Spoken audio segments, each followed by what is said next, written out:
Good afternoon students, કેમ છો બધા? મજામાં ને? તો ચાલો આજે આપણે ભણીશું ધોરણ 2માં અંગ્રેજી. તો સૌપ્રથમ બધા અંગ્રેજીનો લીથો કાઢી લેશે અને આજે આપણે કરીશું લીથામાં પેજ નંબર 32. કયું પેજ કરીશું? તો કે પેજ નંબર 32.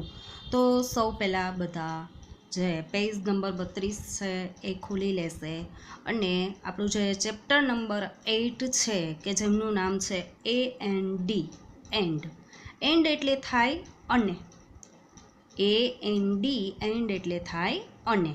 હવે અહીંયા આપણને જે સૂચના આપેલી છે કે અંગ્રેજી ભાષામાં કોઈ પણ વસ્તુ કે પ્રાણી વગેરે જાતિવાચક નામો એક વચનમાં હોય ત્યારે તેની પહેલાં એ કે એન આર્ટિકલ આવે છે, જે આપણે અગાઉ શીખી ગયા છીએ. શું કીધું છે? તો કે જે જાતિવાચક નામો હોય અને એ એક વચનમાં હોય ત્યારે આપણે આગળ આર્ટિકલ એ કે એન છે એ મૂકીએ છીએ. અને એ ક્યારે મૂકવાનો છે, એન ક્યારે મૂકવાનો છે એ પણ આપણે શીખી ગયા કે જે અંગ્રેજીમાં 5 સ્વર છે, કયા કયા છે? તો કે A, E, I, O અને U. હવે એ 5 સ્વર છે એમનાથી સ્પેલિંગની શરૂઆત થતી હોય, મતલબ કે સ્પેલિંગનો પહેલો અક્ષર AEIOU હોય ત્યારે આપણે આગળ આર્ટિકલ એન મૂકીએ છીએ. અને એમના સિવાયના બાકી જે છે એ છે વ્યંજન છે. તો વ્યંજનથી સ્પેલિંગની શરૂઆત થતી હોય ત્યારે આપણે આગળ આર્ટિકલ એ શું મૂકીએ છીએ? તો કે આર્ટિકલ એ. હવે એ આપણે આર્ટિકલ છે એ આપણે જોયું કે વસ્તુ કે પ્રાણી હોય એ જે એક વચનમાં હોય ત્યારે આપણે આગળ આર્ટિકલ મૂકીએ છીએ. હવે શું કીધું છે? દાખલા તરીકે અહીંયા આપણને એક એક્ઝામ્પલ પણ આપેલ છે કે એ કેટ એન્ડ એપલ, મતલબ કે એક જ બિલાડી હોય તો આપણે આગળ આર્ટિકલ એ કેટ. પછી એન એપલ, એક સફરજન હોય ત્યારે આપણે આગળ આર્ટિકલ એન. હવે અહીંયા એન કેમ લગાવવામાં આવેલ છે? તો કે એપલના સ્પેલિંગનો પહેલો અક્ષર છે એ. શું છે? તો કે એ છે. હવે એ છે એ શું છે? તો કે AEIOU, જે અંગ્રેજીના 5 સ્વર છે એમનાથી સ્પેલિંગની શરૂઆત થતી હોય ત્યારે આપણે આગળ એન મૂકવાનો છે. બાકી બધા વ્યંજન છે એમનાથી સ્પેલિંગની શરૂઆત થતી હોય ત્યારે આપણે આગળ આર્ટિકલ એ મૂકવાનો છે. હવે બીજી સૂચના છે કે ગુજરાતીમાં બે શબ્દોને જોડવા માટે તેમની વચ્ચે અને મૂકીએ છીએ. જો ગુજરાતીમાં તમારે લોકોને એવું આવતું હશે કે રમણ અને માનવ, અથવા તો ગીતા અને મીના, આપણે બે કોઈ પણ જે શબ્દને જોડવા હોય ત્યારે આપણે વચ્ચે અને શું મૂકીએ છીએ? તો કે અને. હવે એ જ રીતના અંગ્રેજીમાં આપણે જે બે શબ્દ હોય એમને જોડવા માટે AND શું મુકાય છે? તો કે AND એન્ડ એટલે થાય અને. AND એન્ડ એટલે થાય અને. એટલે આ રીતના જે આપણે ગુજરાતીમાં બે શબ્દને જોડવા માટે જેમ ગુજરાતીમાં આપણે અને લખીએ છીએ એવી રીતના અંગ્રેજીમાં જે બે શબ્દો હોય એમને જોડવા માટે AND શું મૂકવાનું છે? તો કે AND. ચલો હવે નીચે જુઓ, આપણને એક અહીંયા ચિત્ર બતાવવામાં આવેલ છે કે સરસ મજાનું જે પક્ષી છે, ચકલી છે, એ જે બલૂન છે એમાં એન્ડ લખેલું છે. મતલબ કે એ ચિત્ર છે એનું મતલબ એ છે કે આપણે અત્યારે જે શીખવાનું છે, આપણું જે ચેપ્ટરનું નામ જ છે AND, એમના વિશે આપણે શીખવાનું છે. ચલો તો નીચે આપણે જોઈએ તો એક્ઝામ્પલ તરીકે આપણને આપેલ છે કે સૌથી પહેલાં આપણે ચિત્ર જોઈ લઈએ. તો જે ચિત્ર છે એ છે કૂકડાનું ચિત્ર છે. એક કૂકડો છે અને બીજો છે એ છે બતક છે. તો કૂકડાને ઇંગ્લિશમાં કહેવાય કોક, COC કે કોક એટલે કૂકડો, અને બતકને ઇંગ્લિશમાં કહેવાય ડક, DUCK ડક એટલે બતક. હવે આ જે બે ચિત્ર છે એમને આપણે એન્ડ મૂકીને કઈ રીતના લખવાનું છે એ આપણને અહીંયા એક્ઝામ્પલ તરીકે આપેલ છે. તો સૌથી પહેલાં જે કૂકડો છે એ એક જ છે. કૂકડો છે એ એક જ છે એટલા માટે એ કોક, કારણ કે સ્પેલિંગનો પહેલો અક્ષર સી છે અને સી છે એ વ્યંજન છે એટલા માટે આગળ આર્ટિકલ એ.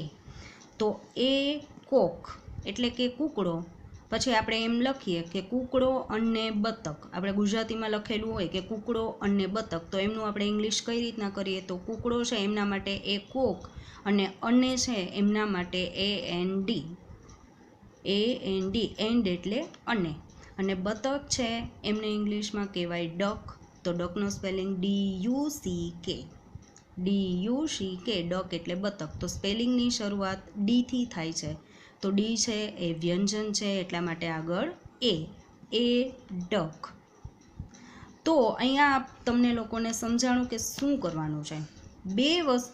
બે પક્ષી છે, બરાબર, તો એ બંનેને આપણે એક વાક્ય બનાવવું હોય આપણે બંનેનું, તો વચ્ચે આપણે ફરજિયાત એન્ડ મૂકવો પડે. એ કોક એન્ડ એ ડક, કૂકડો અને બતક.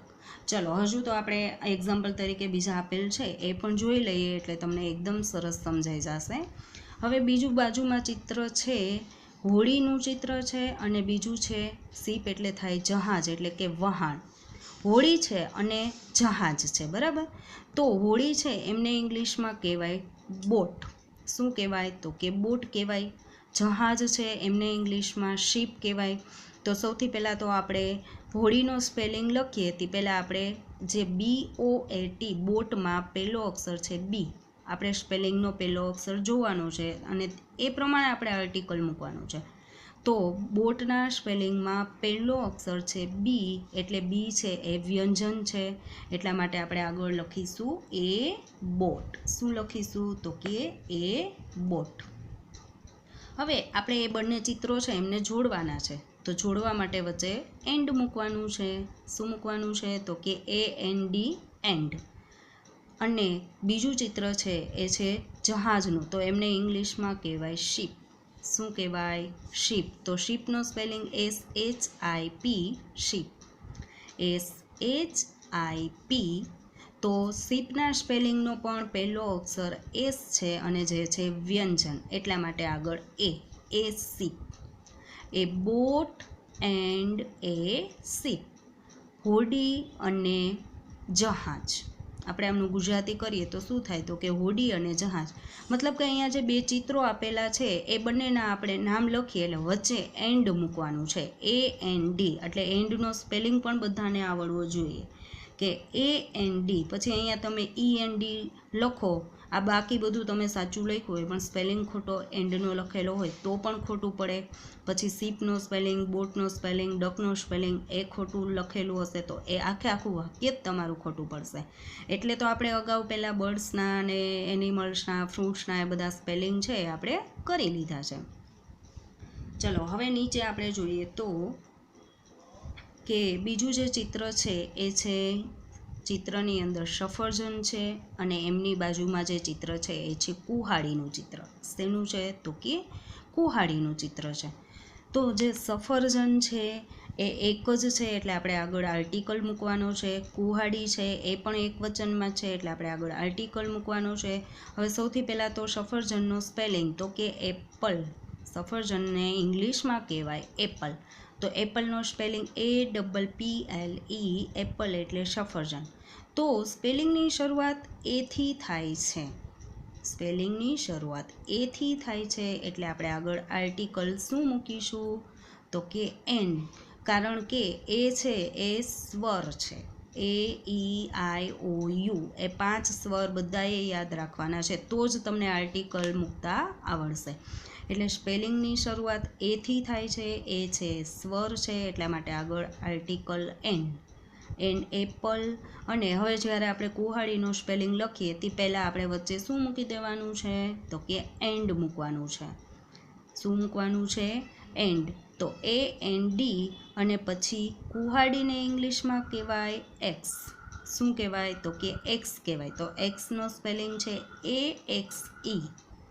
AXE, એક્સ એટલે થાય કુહાડી. તો એમાં પણ સ્પેલિંગની શરૂઆત એથી થાય છે, તો એ છે એ સ્વર છે એટલા માટે આગળ article an axe. An apple and an axe, સફરજન અને કુહાડી.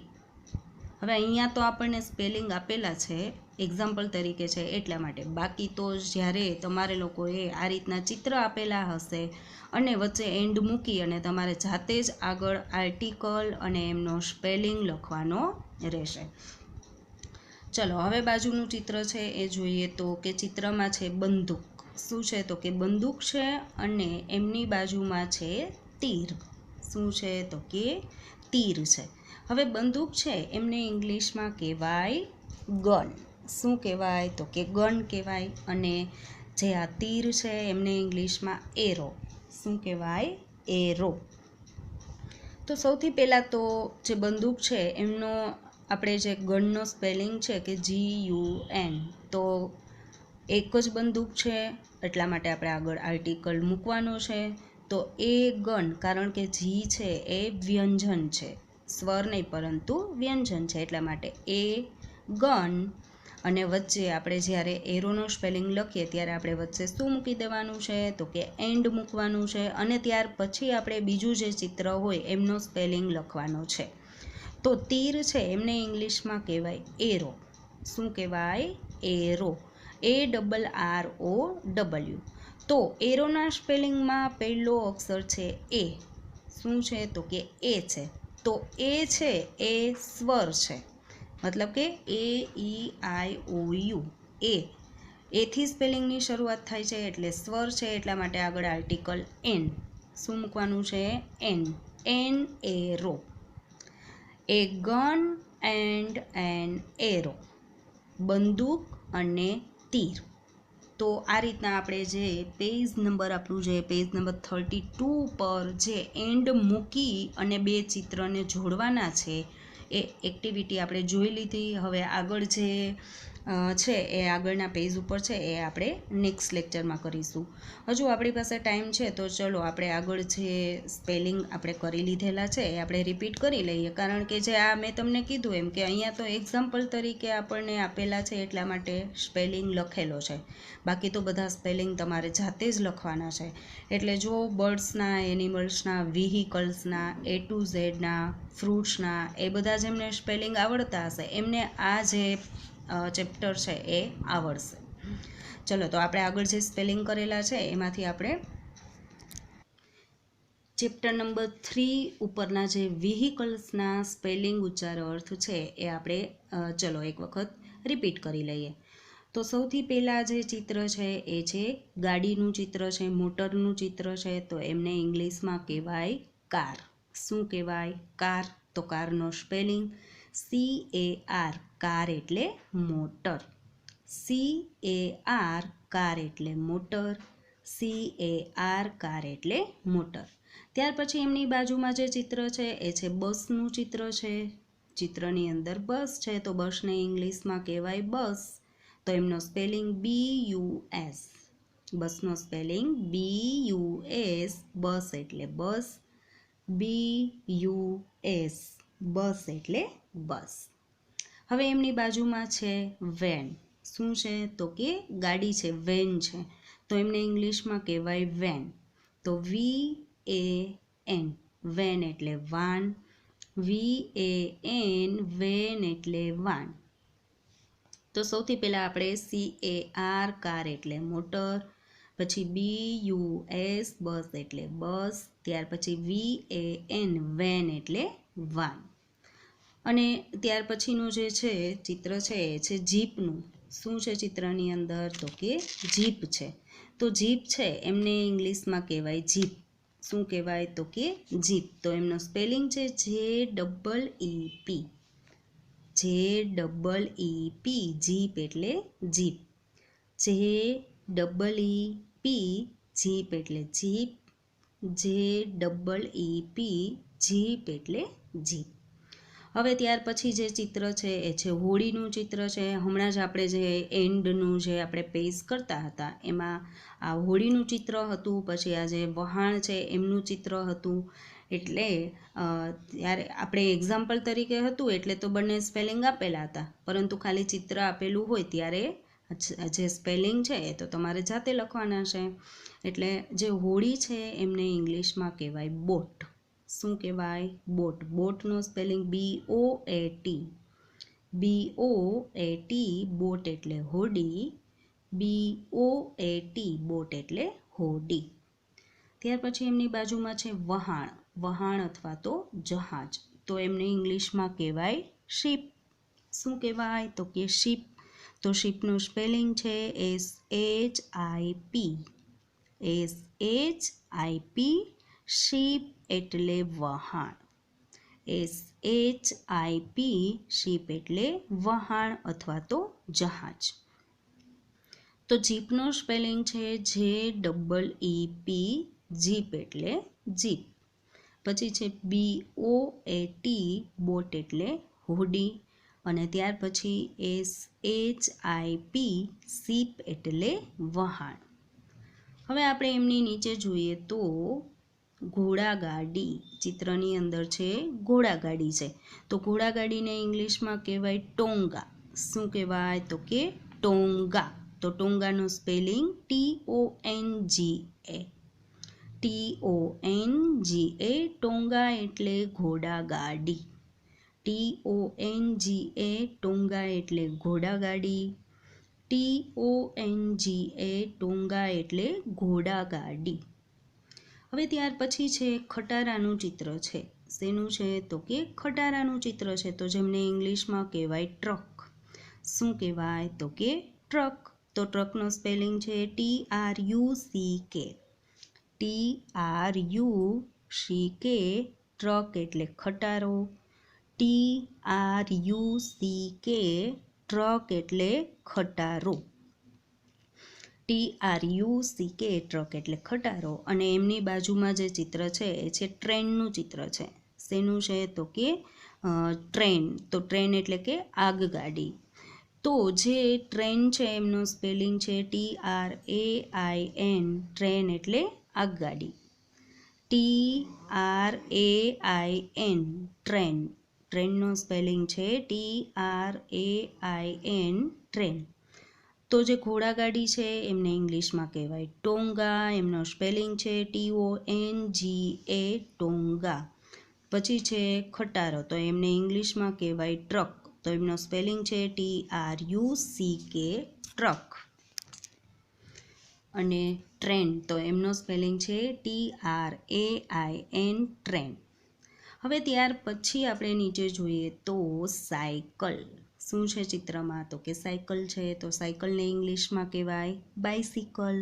તો બાઇસિકલનું સ્પેલિંગ BICYCLE, બાઇસિકલ એટલે સાયકલ, BICYCLE, બાઇસિકલ એટલે સાયકલ, BICYCLE, બાઇસિકલ એટલે સાયકલ. પછી છે સ્કૂટર. એમની બાજુમાં છે સ્કૂટર. તો જે એમનો સ્પેલિંગ છે SCOOTER, સ્કૂટર એટલે સ્કૂટર, SCOOTER, સ્કૂટર એટલે સ્કૂટર, SCOOTER, સ્કૂટર એટલે સ્કૂટર. પછી એમની બાજુમાં છે રિક્ષા. શું છે? તો કે રિક્ષા. તો રિક્ષાનો સ્પેલિંગ RICKSHAW, રિક્ષા એટલે રિક્ષા, રિક્ષા એટલે રિક્ષા, RICKSHAW, રિક્ષા એટલે રિક્ષા. તો જે સાયકલ છે એમને ઇંગ્લિશમાં કહેવાય બાઇસિકલ. એમનો સ્પેલિંગ છે BICYCLE, બાઇસિકલ એટલે સાયકલ. પછી SCOOTER, સ્કૂટર એટલે સ્કૂટર. પછી છે રિક્ષા. તો RICKSHAW, રિક્ષા એટલે રિક્ષા. અને હવે આપણે નીચે જે બે સ્પેલિંગ છે કે જે છે એરોપ્લેન અને હેલિકોપ્ટર. તો એરોપ્લેનનો સ્પેલિંગ છે AIRPLANE, એરોપ્લેન એટલે વિમાન, AIRPLANE, એરોપ્લેન એટલે વિમાન. અને હેલિકોપ્ટર, તો હેલિકોપ્ટરનો સ્પેલિંગ છે HELICOPTER, હેલિકોપ્ટર એટલે હેલિકોપ્ટર. HELICOPTER, હેલિકોપ્ટર એટલે હેલિકોપ્ટર. તો આ જે વ્હીકલ્સના સ્પેલિંગ ઉચ્ચાર અર્થ છે એ તમારે લોકોએ એક વખત બધાએ લખવાના છે. મતલબ કે હોમવર્કની અંદર વ્હીકલ્સના સ્પેલિંગ ઉચ્ચાર અને અર્થ આ તમારું આજનું હોમવર્ક રહેશે. ચલો, તો આજના લેક્ચરમાં આપણે આટલું કરીશું. ફરી મળીશું નેક્સ્ટ લેક્ચરમાં. Thank you.